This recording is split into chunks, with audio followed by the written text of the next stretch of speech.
What's going on, everybody? The No Huddle Show here from the NovaCare, getting ready for Sunday's game. And today we're joined, instead of Matt's already out living that Cali life over in flying out to California for the Chargers game. I'm here with Joe Giglio, and we're going to talk about the game. So, Joe, what's going on? Excited to have you on this. This is the first time you've done a preview on with us. Yeah, I'm excited to do this one. Matt gets to go out to California early. Me and you are stuck on the East Coast, but that's all right. You'll be there, and I'll be watching. And this, Eliot, and we're going to get into a lot of the news from the week and the injuries and the game and the matchups.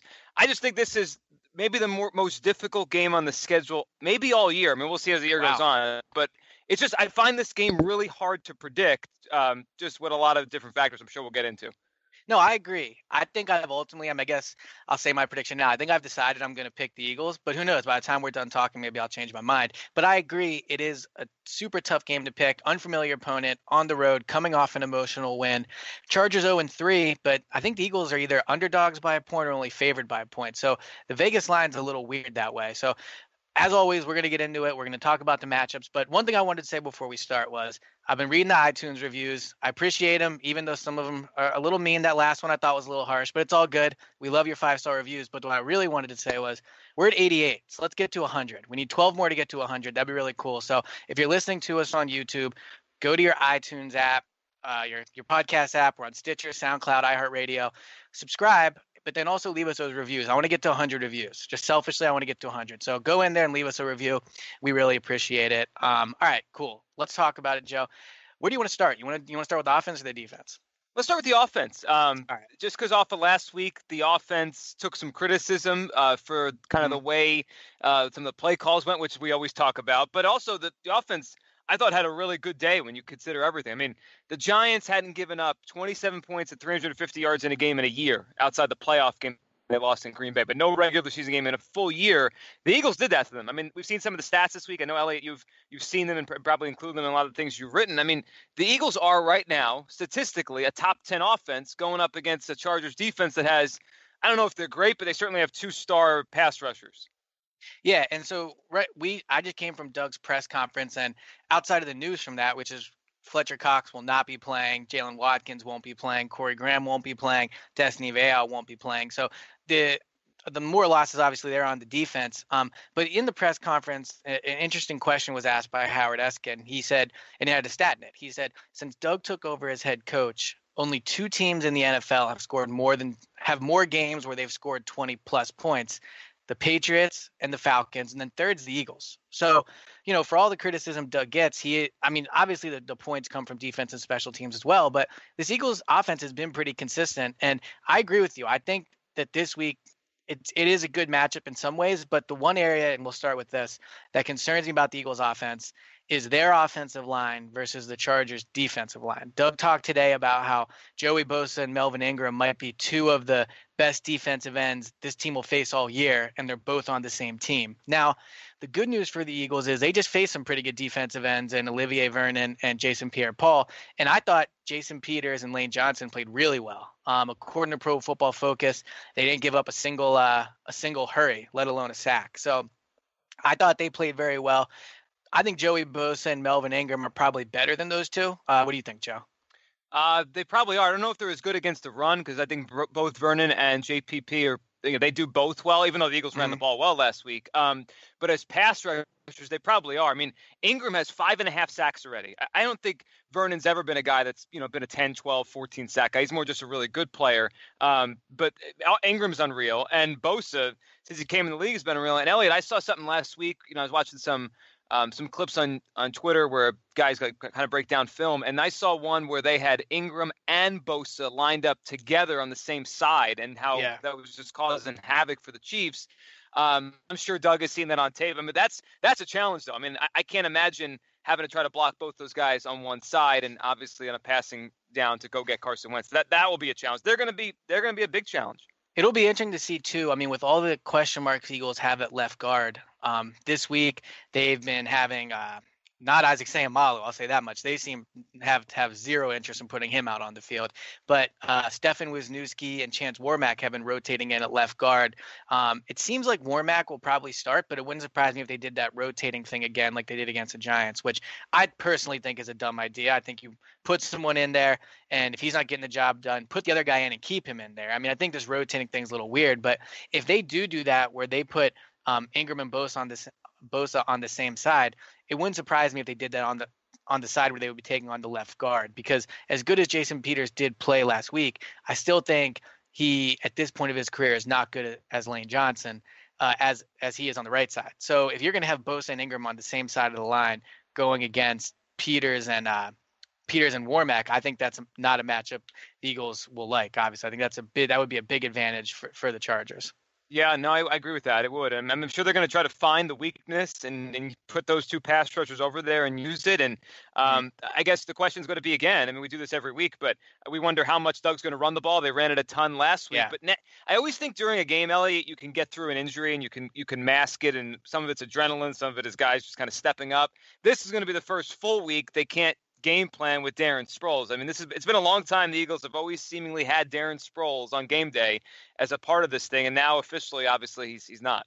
Yeah, and I mean, even in terms of the pass rush versus the Eagles' offensive line, like, it's not a knock on the Eagles' offensive line. I just think you would have to give the advantage to the Chargers' defensive line just because their defensive ends are so good. I think the Eagles' offensive line is capable of holding their own.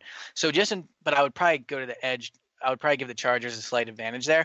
But when you talk about just the Eagles' offensive line in terms of the running game versus the Chargers' defensive line, the Chargers' defensive line has not been good. And I know that the linebackers are including that as well, but the Chargers' run defense has not been very good. 31st in the league right now in rushing defense.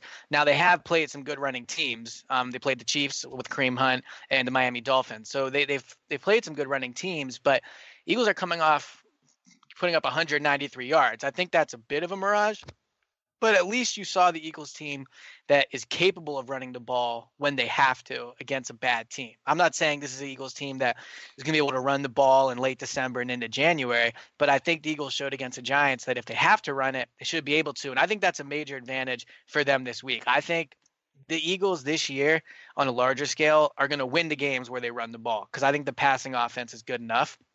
And I think they'll be able to. I think they will be able to run the ball this week. The loss of Sproles is a big one, I think, but I think it's being a little overstated because last week I know he got hurt early, but he really wasn't playing that much. You're really relying on Blunt and Smallwood, so I think they'll still be able to run the ball this week against the Chargers.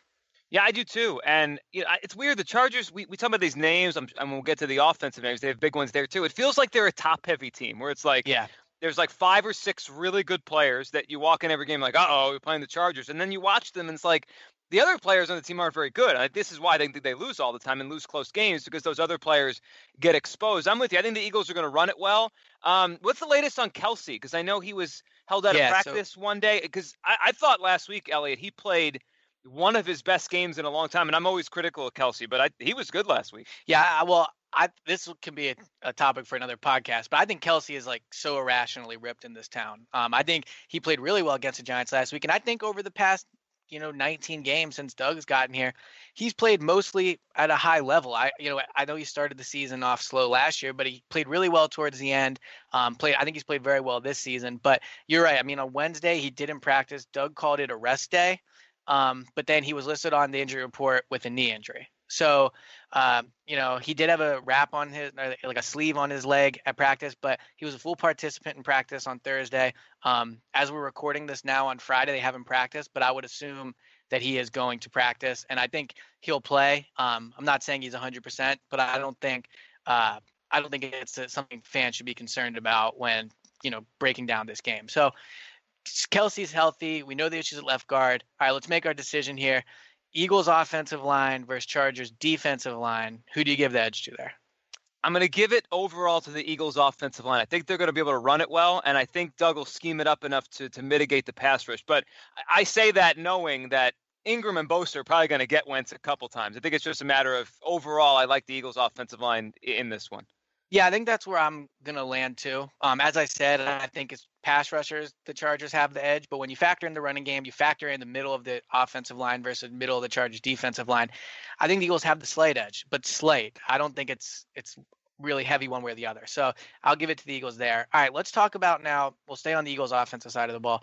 The Eagles receivers versus the Chargers defensive backs. Joe, I'll let you go first on that one. Well, here's the one matchup I think I just keep coming back to. And I watched the Chargers play the full first game, the Monday night game against Denver to open the season. Mm-hmm. And I've caught bits of them in the last couple of weeks. Obviously they've been playing around the time the Eagles games have been ending, and they've been in close games. Their safeties aren't good. They have pretty good corners, and I'm sure we'll talk about the receivers. I think I don't want to call it a breakout game because it's dumb, because Ertz always has good games, it seems like. But this might be the game where Zach Ertz, maybe nationally people start talking about the year he's having. Maybe fans who are always on Zach Ertz back off Zach Ertz. I just think Zach Ertz could have a big game this week because their safeties aren't good. I think they'll get the ball to him in the middle of the field, and maybe he'll be able to run after the catch. I think that's a big advantage for the Eagles. That's the one thing that stands out to me is Ertz can make some plays against this team. Yeah, and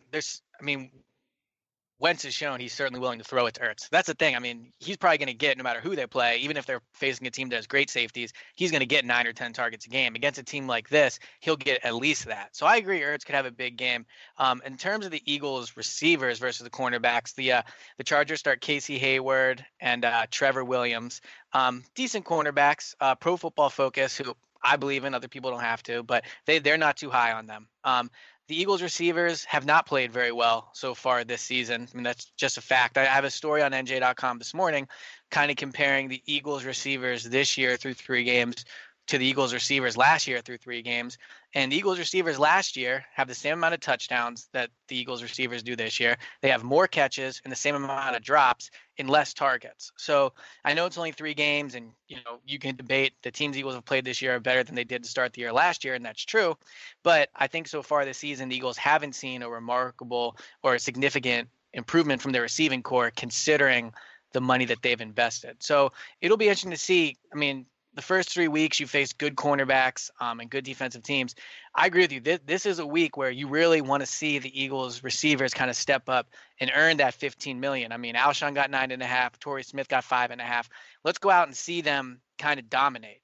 This will be the 4th game that they've played with Wentz, and but last year the Eagles receivers, they were new to Wentz too. So I don't think you can really give that argument when comparing the units, but just versus the Chargers, I think this is a clear advantage for the Eagles. It's just a matter of whether or not Alshon, Torrey Smith, and Aguilar can take advantage of it. That's interesting. What you mentioned about the receivers in the story you wrote. I feel like a lot of times wide receivers, unless it's like this a Beckham or a T.O. where you notice every single play they have, I feel like we don't talk about what they do unless things go wrong. Like, I'm trying to bring my mind back to last year, Eliot, when they were 3-0.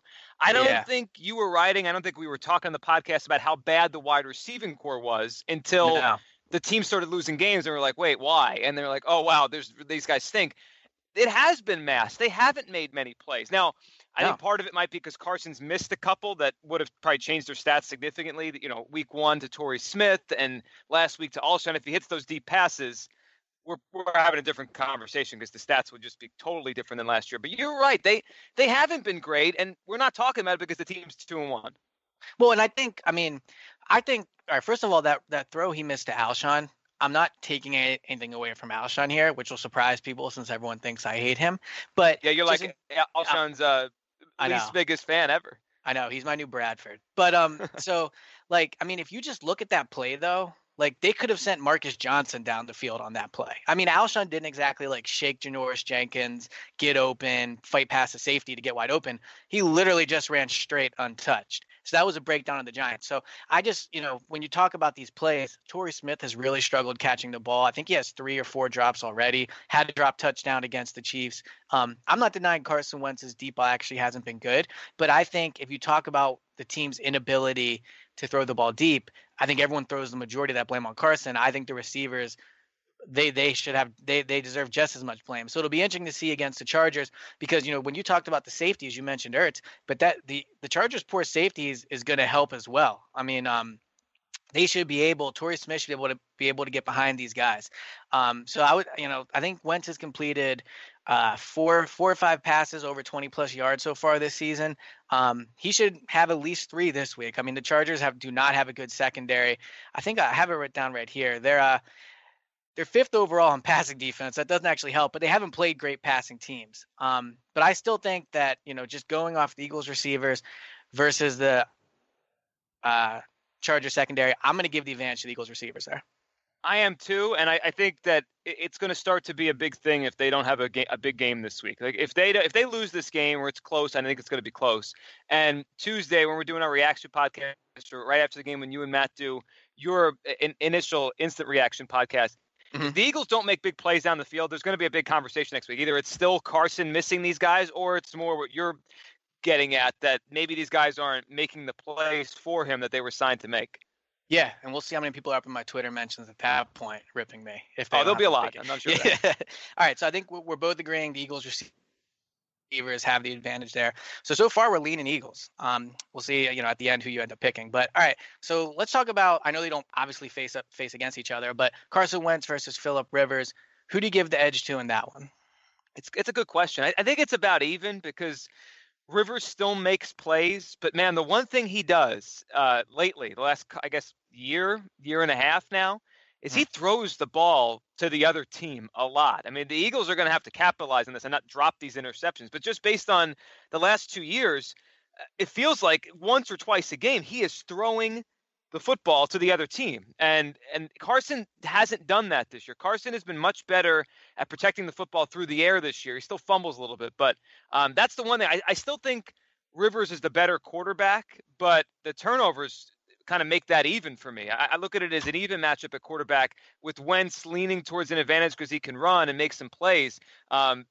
Because of the turnovers, Wentz, I feel more comfortable that Wentz won't throw a pick that Phillip Rivers will. Yeah, and on the flip side, the Eagles have done a great job. I'll include preseason in this, but I think the Eagles have something like 8 or 9 interceptions in 7 games, if you include the 4 preseason games and 3 regular season games. I mean, they're a team that takes advantage of the opportunity to pick the ball off. They had 2 last week against the Giants. And you're right, Phillip Rivers, I think he has 4 interceptions in 3 games. Again, facing some good defenses, but the Eagles have a good defense. And believe it or not, I'm going to say they have a good secondary. When you talk about the safeties, the way they've played, I think Patrick Robinson has played very well. And Jalen Mills, I know people kind of say he gets targeted a lot, but I think he's played well. So when you talk about Wentz versus Phillip Rivers, I think you have to factor in the fact that, one, you're right, Rivers is more willing to throw it up than Wentz is. I think Wentz has been very smart with the ball. Even though he has the pick 6, both of his interceptions have kind of come on tip passes, and he deserves blame for that.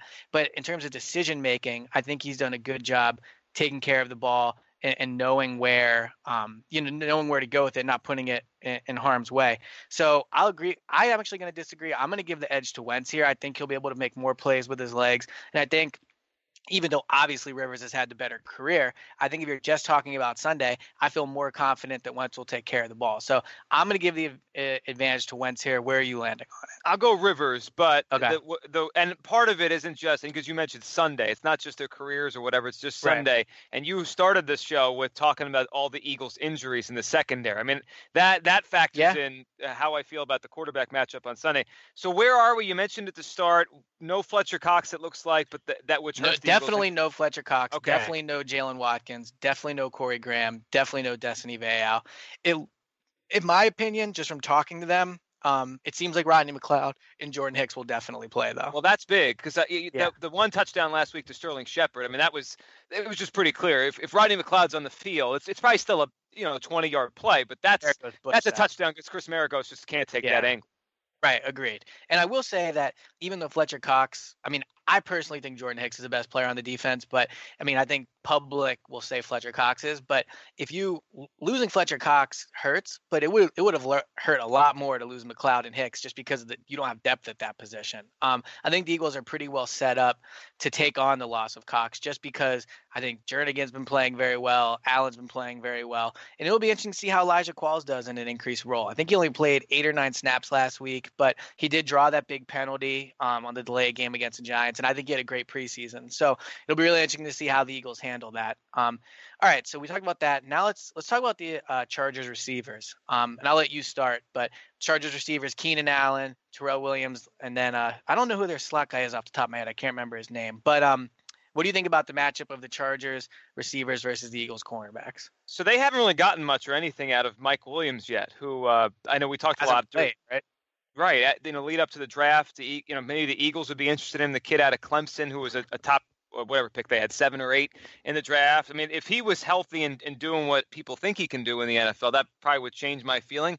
I don't think they're very good. I mean, the Giants last week have much better receivers. I think Keenan Allen's a good player, but where would he be on the Giants? Right next to Marshall as kind of a number 2? Is he a lot better than Shepard? He's probably better, but I don't know if he's a ton better. I mean, he's not close to Beckham. This is, I think, a decent week for the Eagles to still have a depleted secondary. If they were going up against, the Packers or the Falcons, I'd be like, man, they can't get through 2 games with all these injuries. I don't think this group's very good, and I think that Rivers and the picks he throws, he tries to force things to them. They'll make some plays because the Eagles don't have a great secondary, and I'm sure they're going to target Mills. I'm sure you've seen the numbers. It's crazy, and I agree with you that Mills is doing a decent job, but it's like he's been targeted more through the first 3 games than any corner, I think, by but I think that's margin. partially because of who he's covering. Sure. I mean, if you cover Odell for an entire game, like even if you're Patrick Peterson or Richard Sherman, you're still going to get targets. Yeah, so they're going to throw at you. I think there's a little bit of a flaw in that stat, just because he's always covering, for most part, the team's other number 1 receiver. And I think that's fair. But last week, I think the number was 20 or 21. Something like that, 21, which is a crazy amount of targets. I can't ever think of anything like that unless you're right. And I was thinking back, maybe a TO would get that many targets in a game. But that's, I guess, where Beckham. Well, they weren't all at Beckham. But, yeah, I mean, I just think, first of all, Jalen Mills on a larger scale. I agree with you. I don't think the Chargers receivers are that intimidating. I hear all the time how good Keenan Allen is if he could stay healthy, but I'm not that impressed by him. So I think the Eagles secondary has the advantage here, even with the injuries at safety. I do too. I think it's about even, though. I don't think it's an overwhelming advantage. And I imagine Allen's going to make a play or 2. But I saw you tweeting about him. I think I did over the course of the week, or maybe it was Sunday. I'm impressed with Rasul Douglas. Just the way he's coming. I heard Jim Schwartz talking about him this week, and Doug. Who knows what to expect out of a 3rd-round pick having to come in. And they didn't want him to play the first week, and then he's been forced in action because of Darby's injury.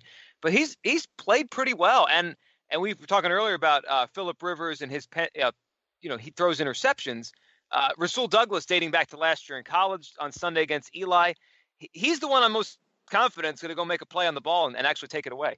Yeah, and the thing is, too, at this point of his career, and I'm not saying he'll never be able to cover speed guys, but at this point of his career, coming from West Virginia, where he didn't play on the line of scrimmage a lot, and you saw him do that against the Giants last week, they really allowed him to play soft coverage.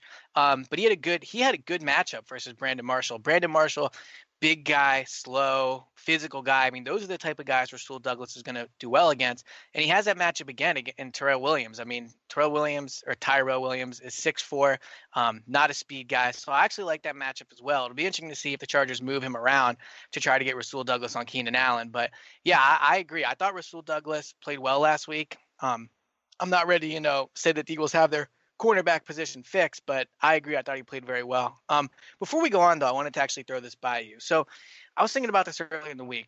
Week 1, Eagles go to Redskins, open the season. Obviously, a ton of storylines there.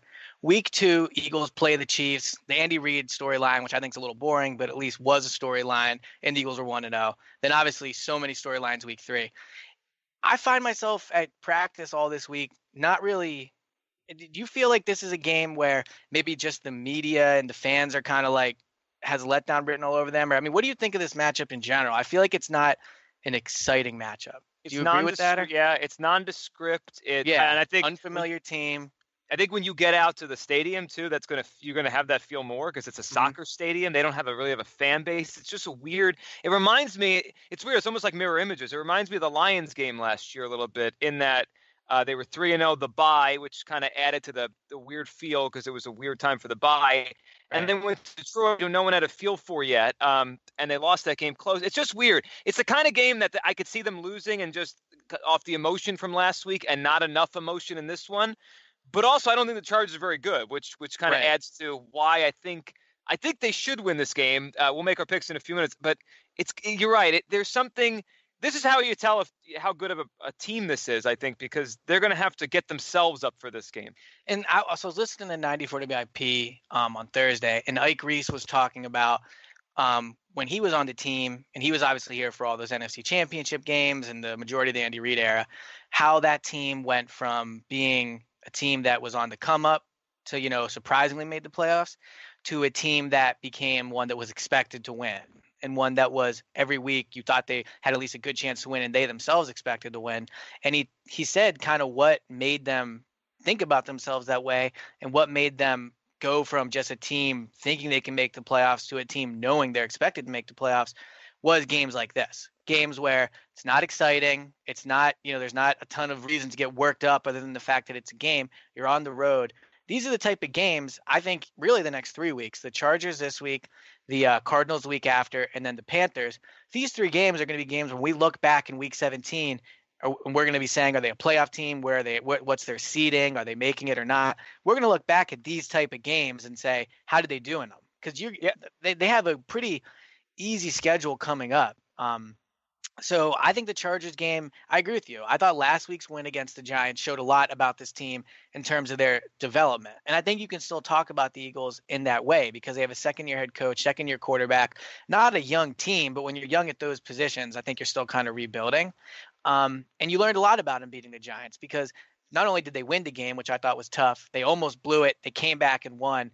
But this will be another week to really learn a lot about this team's ability to come up. And I think it starts with the quarterback position because Wentz won a lot in college, and you can debate the competition and all that, but Wentz probably had a lot of moments like this where he went on the road against an empty stadium, playing a team they were supposed to win. And I'd have to go back and look, but I'd imagine his record overall was pretty good in those games, considering he won, 3 championships or whatever.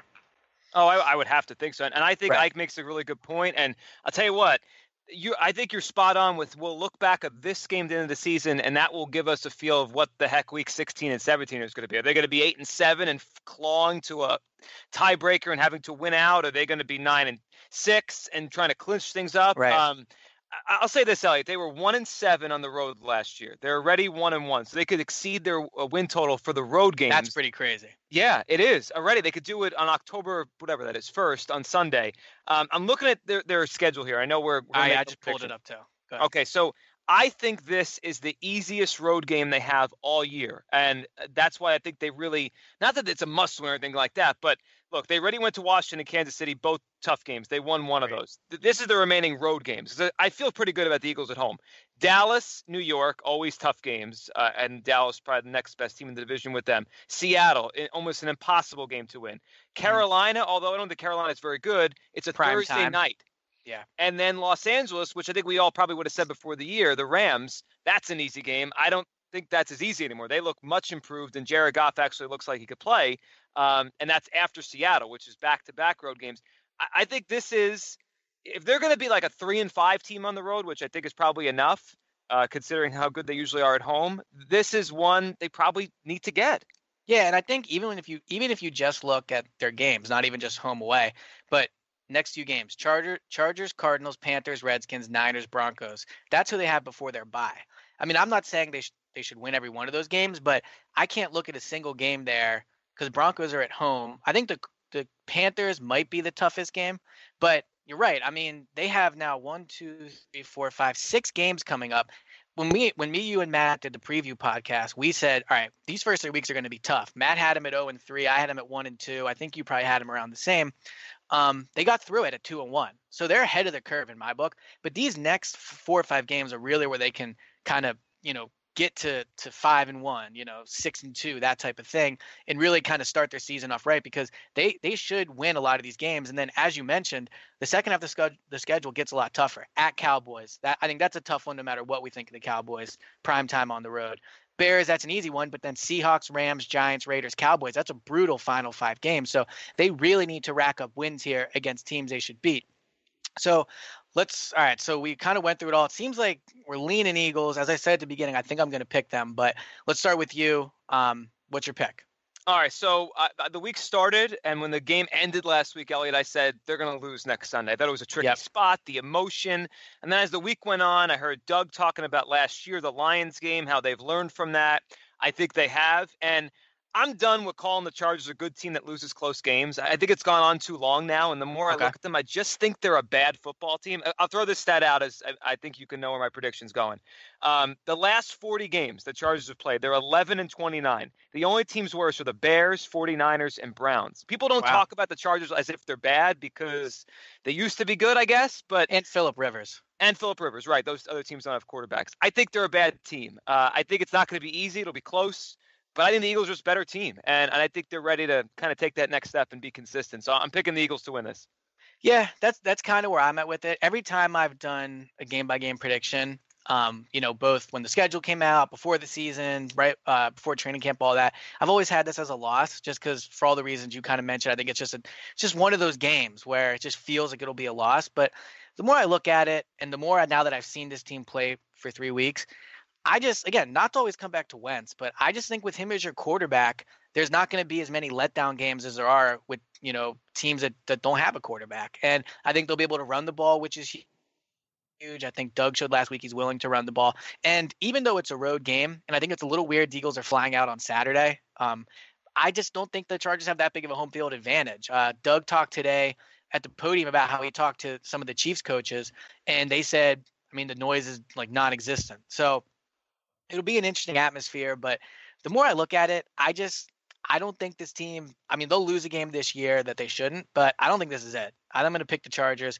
I think I'm going to go Eagles 20. I'm not the Chargers, sorry. I'm going to go Eagles 27, Chargers 21. And I feel pretty confident about it. I'll go Eagles 24, Chargers 20. I'm not that confident because it's close and anything can happen in a close game, and it's a tough one off of last week with the emotion. But I think the Eagles are going to win. And the one thing I think we both know, Eliot, it's probably going to be close because it feels like every fourth quarter the Eagles are close and every fourth quarter the Chargers are close. That's true. And the thing I'll say too is, and who knows how we'll feel after the game, but I think this would be a better win than it would be a bad loss. If they go out and lose this game, I'm not saying it's acceptable, but it wouldn't be a bad loss in my opinion. But if they go to the West Coast, beat the Chargers, go to 3-1, I think that would really say a lot about where this team is. Yeah, I don't think it's an awful loss, even though they're 0-3, because, look at Vegas. They're saying it's pretty much an even game. Right. But, yeah, the win would be bigger because then it's like you can start really dreaming. 3-1, the home stretch they have coming up, the soft part of the schedule. People are going to start really thinking big things if they do go win this game. Yeah. All right. Well, look, Joe, I appreciate you coming in and doing this. Hopefully Matt's enjoying his day in Cali. But before we check out, I just wanted to say to everyone, don't forget during the game to tweet us your takes. Hashtag the No Huddle Show, and then email us, the No Huddle Show at NJ.com. I'll tweet it out during the game as usual, in case you weren't able to write that down. But tweet us your hot takes. We want to know what you think of Doug's call. I'm sure everyone will be complaining about his job no matter what. So everyone, tweet us that. We really appreciate it. Go subscribe. And as I said, we're at 88 reviews. I really want to get to 100. Just personal goal of mine. I got to get to 100. So go in there and leave those 5-star reviews. I really appreciate it. Joe, talk to you on Tuesday for the next podcast. Looking forward to it. Enjoy LA, and I'll talk to you Tuesday. Thanks, guys.